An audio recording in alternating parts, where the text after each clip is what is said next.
Je vous salue tous dans le précieux nom de notre Seigneur et Sauveur Jésus-Christ. Aujourd'hui, nous allons parler vraiment rapidement d'un élément, d'un sujet très important. Moi, c'est votre frère Micha Kankou, Michael.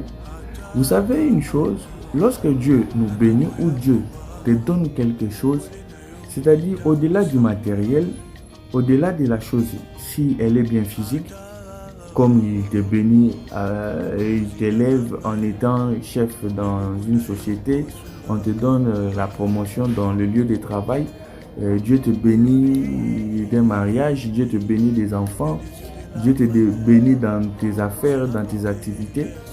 Quand Dieu te le fait, c'est-à-dire la raison apparente là, c'est-à-dire il y a une raison plus profonde que ce qui apparaît.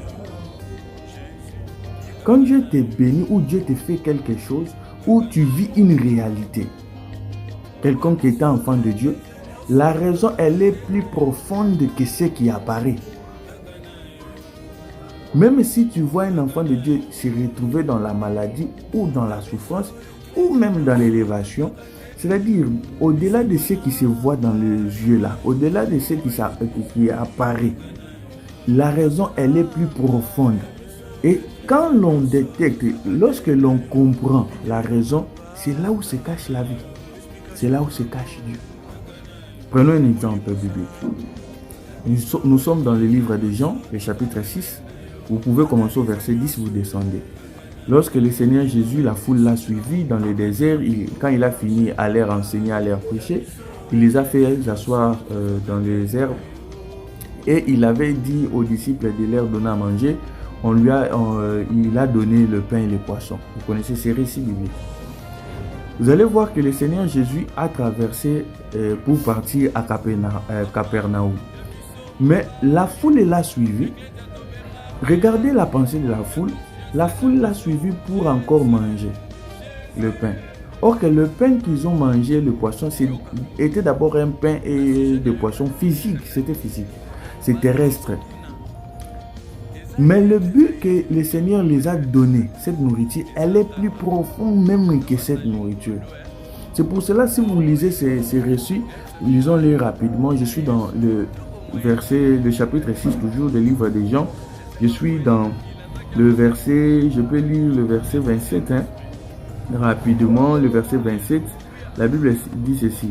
Il leur dit, non, je peux commencer au verset 26. Jésus, je l'ai lu au nom de Jésus-Christ. Jésus leur répondit, en vérité, je vous l'ai dit. Vous me cherchez non pas parce que vous avez vu des miracles, mais parce que vous avez mangé des pains et que vous avez été rassasiés. Travaillez non pour la nourriture qui périt. Vous comprenez? Quand Dieu te donne certaines choses, il te donne certains matériels, Dieu te guérit d'une maladie. Au-delà de cette guérison, même lorsque Dieu ressuscite une personne, au-delà de cette résurrection physique ou bien à l'œil là, apparent là, il y a un but plus profond que la résurrection là. La résurrection qui apparaît, au-delà de ces miracles que l'on voit, il y a un but plus profond que ça. Et lorsque nous comprenons la pensée profonde de la de Christ, dans la chose qu'il t'a accordée, c'est là où il y a la vie. C'est là où réside Dieu. C'est là où tu comprends ces choses de Dieu. Parce qu'il dit ceci, mais vous travaillez non pour la nourriture qui périt, mais pour celle qui subsiste pour la vie éternelle, et que le Fils de l'homme vous donnera, car c'est lui que le Père, que Dieu a marqué de son sceau. Vous comprenez que le Seigneur, au-delà de leur donner le pain et le poisson, le but n'était pas seulement le pain et le poisson, parce qu'ils auraient encore faim.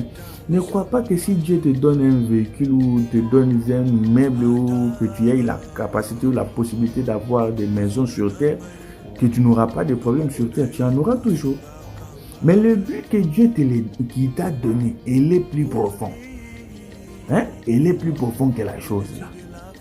C'est quand tu saisis ce but que là où réside la vie en Christ, dans ta vie.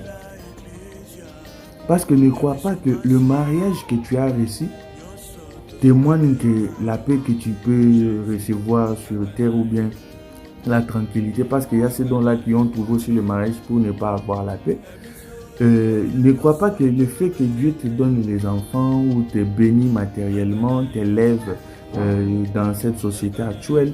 Le but est clairement que tu sois à l'aise, que tu aies la capacité de moyens de transport, de voyager par-ci, par-là, de faire des vacances, d'être à l'aise. Non, non. Le but n'est pas que ça. Ou le but que Dieu attend. C'est-à-dire, si tu as cela, c'est bien. Mais la vie en Christ ne se résume pas dans la chose là que tu vis éphémère. Car elle est éphémère la chose.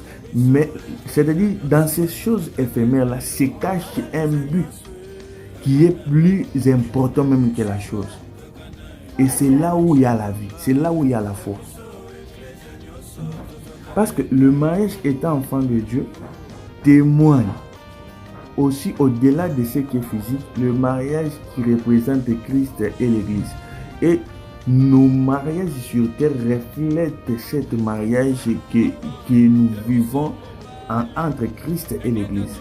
Parce que vous allez voir même dans le livre d'Éphésiens, quand Paul parle du mariage, il dit que comme Christ a aimé l'Église, Marie aussi a aimé vos femmes. Car l'Église est le corps de Christ, vous aussi aimez vos femmes comme votre propre corps. Il dit encore comme aussi l'Église par rapport à la soumission. Vous comprenez? Que c'est-à-dire, bien que c'est physique, la chose, bien que c'est apparent, la chose cache quelque chose de plus profond que ça. Parce que tu peux avoir sur terre un bon mariage et ne pas être sauvé. Vous les avez? Tu peux avoir aussi les enfants, parce que les enfants manifestent aussi les bonnes œuvres, c'est-à-dire la sémence que nous emmagasinons de la part de notre Seigneur. Quand tu écoutes la parole, nous recevons de Dieu la sémence. Mais cette sémence ne doit pas nous laisser stériles. Nous devons produire des fruits dignes de la repentance, dignes de la parole que nous avons écoutée. C'est ce que nous appelons le Fils. Nous manifestons le Fils, nous manifestons les enfants. Et c'est pour cela même que la parole de Dieu dit que la femme sera sauvée néanmoins en devenant mère. Parce que nous devons témoigner les fils. Et les fils, c'est lorsque nous mettons ce que nous écoutons comme sémence, nous les formons dedans de nous et ça devient toute une vie en nous. Nous manifestons cela par des œuvres. C'est-à-dire les enfants physiques, le mariage physique et apparent, témoin nous cache quelque chose de plus profond. C'est pour ça qu'il ne faut pas se limiter dans ce qui est éphémère. Il ne faut pas se limiter seulement dans cela. Malheureusement, nous étant humains, deux fois, nous avons tendance. Parce que vous allez voir dans le récit que nous avons parlé dans Jean 6, les hommes et la foule avaient suivi encore le Seigneur Jésus au lendemain. C'était avec pour but de venir encore manger des choses qui sont périssables. Et les hommes de foi, lorsque même Dieu te guérit du cancer, du sida, cela cache une pensée plus profonde que cette guérison physique. Et quand tu comprends le pourquoi de la chose plus profonde, c'est là où Dieu se cache. C'est là où vraiment où il y a la vie. C'est là où vraiment où c'est-à-dire tu vois Christ. Parce que notre Dieu est un Dieu qui se cache. Comme la Bible le dit. Salomon l'a dit après avoir construit, il a dit que Dieu préfère habiter dans l'obscurité. Notre Dieu est un Dieu qui se cache. Ésaïe aussi le dit. Et Proverbe le dit aussi, la gloire de Dieu c'est de cacher des choses. Mais lorsque tu découvres, mais la gloire du roi c'est quoi? C'est de sonder. Et nous vivons dans un sacerdoce royal. Et étant des rois, nous devons sonder les choses. Et quand tu saisis la pensée profonde que Dieu cache dans ce qu'il te donne matériellement, même Paul le dit encore avec Timothée, je crois 1 Timothée 6 au verset 17, il dit aux riches que Dieu, quand il vous donne la richesse là, c'est pour que vous soyez riches en bonnes œuvres, dans la libéralité. Ne crois pas que si Dieu te bénit matériellement, financièrement, c'est seulement pour que tu puisses avoir cet argent, que tu les regardes, que tu vives aisément en payant des parcelles, en faisant des vacances. Non, c'est aussi pour manifester les bonnes œuvres. C'est pour aussi manifester le cœur de Christ, car il nous le donne aussi. Notre Dieu est le premier à être généreux en ce qui nous concerne. Il ne nous a rien privé. Et le Seigneur Jésus il avait dit qu'il nous a donné tout. Tout nous l'avons en Christ. Vous comprenez que ce message a pour but de nous amener à réfléchir encore plus profondément, à ne pas rester superficiel quand nous recevons de Dieu quelque chose.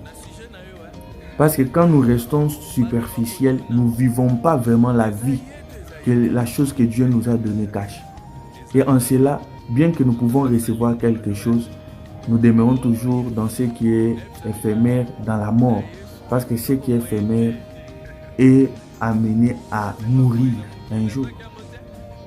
La résurrection de Lazare n'avait pas pour but seulement de ressusciter Lazare. Avait un autre but plus profond. Que nous attendons aussi qui est la résurrection. Car notre Seigneur Jésus-Christ est la résurrection. Il est la vie et la résurrection. Et il peut les manifester aussi dans nos vies.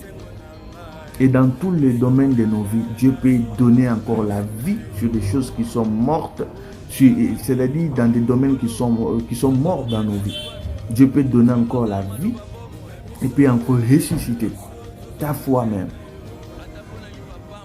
C'est-à-dire ce message, la résurrection que réellement d'abord, Lazare a vécu physiquement, caché, c'est-à-dire des choses plus profondes que même la résurrection physique. Parce qu'aujourd'hui dont nous parlons, Lazare a fini par mourir encore physiquement. Vous comprenez? Ne se limitez pas, que le diable ne vous trouble pas sur des domaines physiques, éphémères, matériels. Parce que dans ce qui est matériel là, ici nous n'avons pas pour but de dénigrer le matériel. Nous voulons juste plonger le peuple de Dieu. Si le monde demeure dans des philosophies qui sont matérielles, c'est limite que dans ce domaine-là, nous étant l'Église, nous devons encore descendre plus profondément pour saisir des pensées profondes de Dieu. Lorsque nous recevons de Dieu quelque chose, ce n'est pas pour dominer sur les gens. Quand Dieu te bénit, quand Dieu t'élève, ne dis pas que non, je suis devenu comme un esclave des gens pour aider ou quoi, non. Lorsque le Seigneur a élevé Esther et devenu la reine, c'était pour un but. Et Mardochée lui a dit, dans Esther 4:14, il a dit que si c'était pour ça, que Dieu t'a mené à la royauté, lorsque Aman commença à chercher à tuer les Juifs. Même Joseph a encore dit à ses frères, je suis dans Genèse 50, le verset 20, il a dit que vous avez médité, Dieu a tourné ce que vous avez médité le mal là, Dieu l'a tourné en bien. Et c'était pourquoi? C'est pour que lorsqu'il y aura chasseresse, ses propres frères là sont venus devant lui. Et c'était Joseph. C'est-à-dire l'élévation de Joseph n'avait pas pour but que Joseph soit seulement à l'aise et vit aisément. Non, c'était encore plus profond. Que même cette élévation-là apparente. Vous comprenez? Que lorsque Dieu te donne quelque chose, lorsque tu vois que tu vis quelque chose, même la souffrance, même des moments de bonheur. Romains 8, 28. Tout concourt au bien pour ceux qui aiment Dieu. C'est-à-dire au final, que ce soit des moments de difficulté, que ce soit des moments de joie, il y a une pensée profonde que Dieu cache dans la chose. Et c'est là où réside la vie en Christ. C'est là où réside Dieu dans la chose que tu vis là. Ce n'est pas le côté physique et le côté terrestre de la chose. Mais c'est le côté céleste de Dieu qui se cache apparemment dans la chose. C'est-à-dire le côté terrestre est comme un enveloppe, est comme un corps qui cache quelque chose plus profond dedans. Et quand tu comprends ce qui était plus dedans, c'est là où se cache la vie. C'est là où se cache Dieu. Et cherchons à chaque fois, lorsque nous sommes au devant d'une situation, lorsque nous sommes même élevés, lorsque nous sommes bénis de la part de Dieu, lorsque Dieu nous place, même lorsque Dieu te donne un don de puissance, don de la guérison, don de la prophétie, c'est pas pour que tu t'enrichis. Quand Dieu te met devant des gens pour leur parler de la part de Dieu, ce n'est pas pour que tu les domines, que tu les assujettis. La pensée est plus profonde. Et si tu ne fais pas la pensée, parce que Ephésiens 4 parle le but du ministère, hein, c'est pour amener le peuple de Dieu à ne pas être flottant dans la foi. Mais si le ministère ne remplit pas, il croit que le ministère est pour amener quelqu'un qui avait 5 000 francs à avoir 50 000, à avoir 100 000 dollars dans son compte pour enrichir, c'est-à-dire matériellement les gens. C'est-à-dire le ministère ne comprend pas, ce ministre-là ne comprend pas le but plus profond de la chose que Dieu lui a accordée. C'est pour que l'Église devienne à la stature parfaite. Mais malheureusement, des fois, il y a des messages où il y a des tendances aujourd'hui que certains qui se présentent étant ministres ont tendance d'amener le peuple de Dieu à être toujours assujetti, à ne pas comprendre. Il faut que les enfants de Dieu arrivent. Un enfant de Dieu, le ministère a pour but d'amener un enfant de Dieu, même d'avoir ce contact seul et personnel avec Dieu, sans passer par toi. Mais il y a tendance des enseignements qui dorlotent que les enfants de Dieu à y rester. Quand tu ne veux pas en manifester ou enseigner les enfants de Dieu, c'est quoi les 70 semaines de Daniel? C'est quoi la marque de la bête? Pourquoi Dieu c'est quoi les 7 choses? C'est quoi des choses vraiment importantes de la Bible? Mais ils vont grandir, ne vont pas être flottants comment? Quand tu te limites que délivrance, prison familiale, prison, comme si la croix n'a pas résolu la chose. Bien que nous savons que la croix, quand il résout la chose, c'est d'une manière générale. Et Dieu est en train de faire cas par cas d'une manière particulière de tout un chacun de nous. Nous le savons. Mais il ne faut pas amener le peuple de Dieu à avoir une pensée faible ou à avoir des doutes à chaque fois quand il rencontre une situation que forcément ce sont des prisons familiales. Non, sur terre tu rencontreras toujours des problèmes, tu rencontreras toujours des situations aussi difficiles.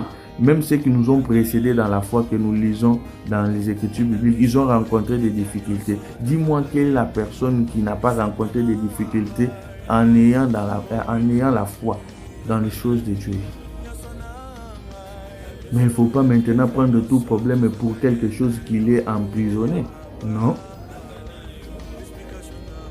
C'est pour cela quand quelqu'un comprend le pourquoi, le plus profond d'une situation qu'il vit, c'est là où il va comprendre où est la vie en Christ dans la chose. Quelle est la chose que Dieu cherche à soulever en son esprit, en son cœur, pour qu'il saisisse et continue la marche. Vraiment, nous ne voulons pas dépasser nos temps, notre minute. Vraiment que Dieu nous bénisse abondamment. Dans le nom glorieux puissant de Jésus-Christ notre Seigneur. Amen.